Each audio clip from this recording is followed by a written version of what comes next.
যুক্তরাষ্ট্রের গোয়েন্দা প্রধান তুলসী গ্যাবার্ড বলেছেন, হিন্দু, বৌদ্ধ, খ্রিস্টান ও অন্যান্য ধর্মীয় সংখ্যালঘুদের দীর্ঘদিন ধরে নির্যাতন, হত্যা ও নিপীড়ন যুক্তরাষ্ট্র সরকার এবং প্রেসিডেন্ট ট্রাম্পও তার প্রশাসনের জন্য একটি বড় উদ্বেগের বিষয়।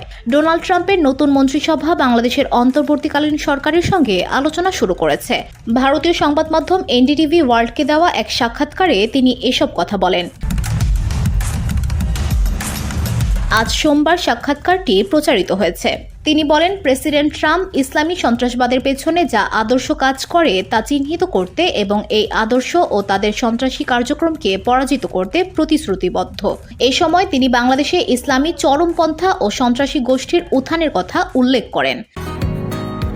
বসুন্ধরা, উত্তরা, বনশ্রী, কুড়িল ও বাড্ডা সহ রাজধানীর বিভিন্ন স্থানে অভিজাত ও অত্যাধুনিক মানের ফ্ল্যাট কেনার এক নির্ভরযোগ্য প্রতিষ্ঠান প্লেজেন্ট প্রপার্টিজ লিমিটেড।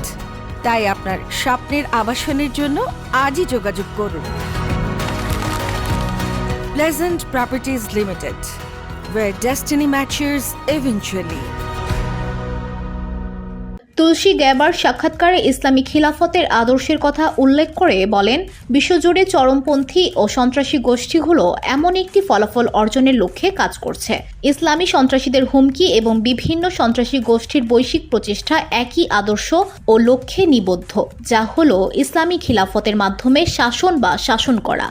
গ্যাবার্ড আরও বলেন, এটি স্পষ্টতই অন্য যে কোনো ধর্মের মানুষকে প্রভাবিত করে, বিশেষ করে যারা তাদের গ্রহণযোগ্য ধর্মের বাইরে। তারা এটিকে সন্ত্রাস ও সহিংসতার মাধ্যমে বাস্তবায়ন করতে চায়। ডোনাল্ড ট্রাম্প এমন আদর্শ চিহ্নিত করে তা পরাজিত করতে এবং তিনি যাকে মৌলবাদী ইসলামী সন্ত্রাসবাদ বলে অভিহিত করেন তার উত্থান বন্ধ করতে দৃঢ় প্রতিজ্ঞ। VOD Bangla news desk.